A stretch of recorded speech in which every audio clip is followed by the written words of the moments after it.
Hey tubers, welcome to my channel. What I have in front of me today is a Lenovo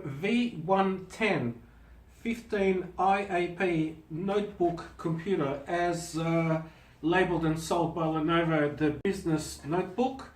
It is by far the cheapest notebook by Lenovo you can get today as of the first quarter of 2018, and it can be had for as little as $330. But although it's very lightweight, it's slim, it has most of the features anybody would ask for, is it really worth paying that much? Let's take a closer look.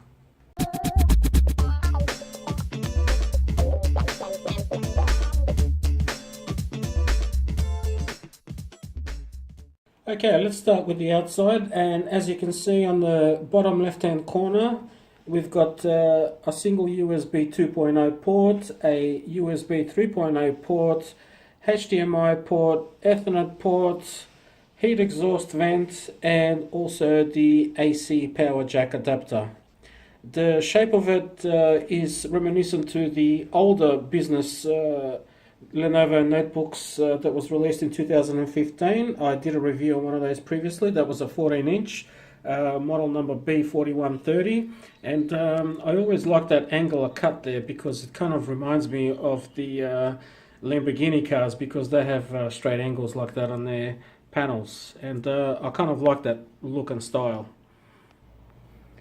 Onto the bottom, we've got a single SDHC XC card reader and writer capable of reading up to 256 gigs of memory cards. And as we move down, we have two LED lights. One of them indicates the power and the other one indicates hard drive activity. The power light on the left here turns orange once the battery reaches a certain level of discharge to let you know that the battery is going down, and then it flashes rapidly as it kind of goes down below 20%, and then when you charge it, it also changes color according to the charge. So green usually means that it's good to go, or it's above 80%. Then we move over to the right. There's oh, that's it. That's all we have down the bottom. To the right hand side, we have a little reset pinhole which allows you to one touch factory reset the laptop with a paper clip, and then followed by a headphone microphone jack. It's a 2-in-1 type of port, so you can use your mobile phone headphones and microphone. And something that we don't often see these days is a CD DVD drive burner reader combo. And also Kensington lock, if that matters to you. The overall chassis is made of a matte type of finish plastic, which is kind of tough and sturdy. However, it does attract a lot of fingerprints, so if you're like me and have greasy fingers, you can expect to get a few fingerprints around the touchpad and around the rest of the chassis, also while you're typing on the keyboard. The keyboard is very nice, with the Island chiclet type style keyboard, and keys are very responsive and touchy, so big kudos to Lenovo for keeping that keyboard alive for years. And up the left hand top we have the power button. Also the function keys are enabled by default, so pressing F3 and F2 would bring up the volume up and down without actually pressing the FN key down below, as well as brightness, aeroplane mode, and projection mode, and all the rest of the stuff that's available on the top keys there. Moving up onto the hinges, they are very, very sturdy. You can basically lift the whole lid and bring the bottom up, as you can see. I'm trying to cover that in the camera. So yep, very, very sturdy hinges, no issue there. And also the frame around the hinge is also made of the same plastic material, and also we've got a normal standard definition type of camera, which is good enough for a couple of Skype chats if anybody still uses that. The display is made out of some anti-glare type of material, so it's supposed to reduce the glare when you're viewing at the laptop outdoors, which is kind of a nice touch, and most business computers do have this type of screen, so it reduces glare.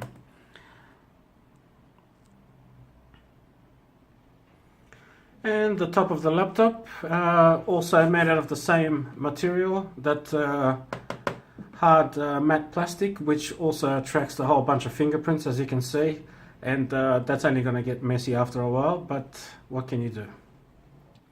And the bottom, same thing, hard plastic, matte finish, fingerprint magnets, no easy accessible doors to replace the hard drive and the RAM. However, you do need to unscrew all these screws, and that panel just pops open, as I'll show you in the next bit, how to replace the hard drive and the RAM if you need to upgrade it.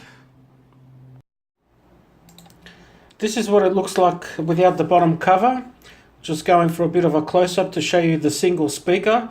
Yes, you heard correctly, that's a single speaker up there. So there's no stereo sound on this laptop, only mono, and the speaker is very tinny, and it kind of sounds more like a mobile phone than an actual laptop. So I assume business models usually have these type of speakers because they are meant for business and not for entertainment.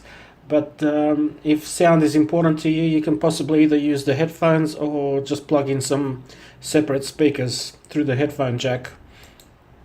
And let's have a quick look down here. We have the cooling fan, the motherboard, and this is where you can replace your RAM. There's only a single slot of RAM with a maximum of 8 gigabytes. So I've upgraded this to 8 gigabytes. It comes with 4. You can't go any further than that. So you need to replace the 4 with an 8. And to the left of that, we have our Wi-Fi module, which is capable of receiving dual band. So you can receive the 2.4 gigahertz and the 5 gigahertz signal, which is very useful if you're a uni student or take this laptop to school that requires a 5 gigahertz network. And to the left, this is where we have the hard drive, and this is what it comes with, and we will be replacing that with an SSD shortly.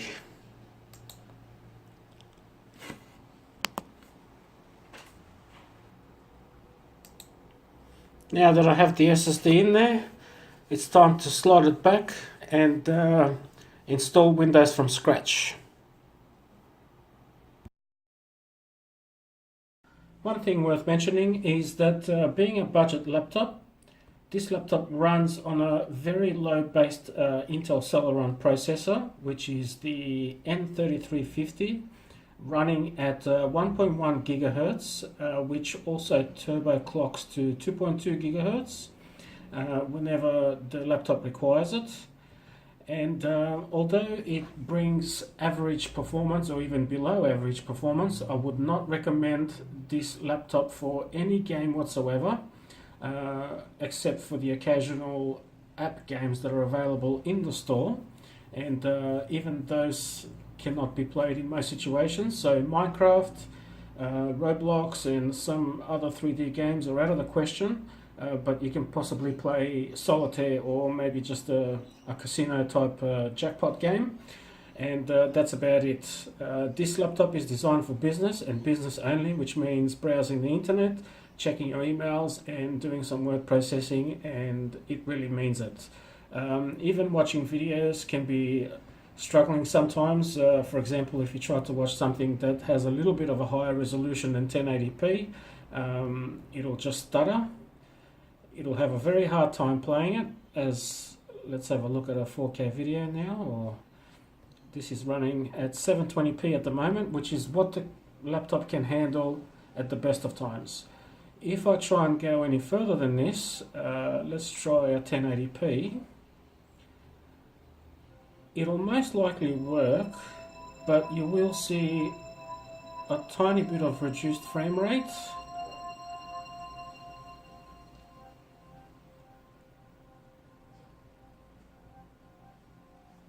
maybe not. Okay, so it kind of handles 1080p okay. Not really. No, there's a bit of a stutter there, as you can see. But overall it's not bad. Keep in mind that I do have the SSD installed at this stage, and I do have the 8GB of RAM, so that would help a little bit, but this did not want to work with the standard mechanical hard drive and the 4GB of RAM that was installed from factory. If I try and go on to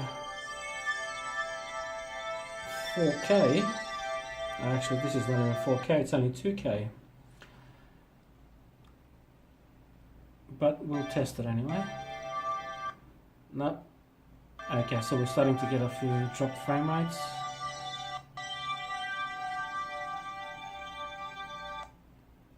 Yep, there we go. My internet speed is quite fast, so I don't have any issues with playing 4K on my desktop through YouTube. But there seems to be some slight stutter on the laptop. Yep. Okay, so that's only 2K, it's not even 4K, so 4K will be even worse.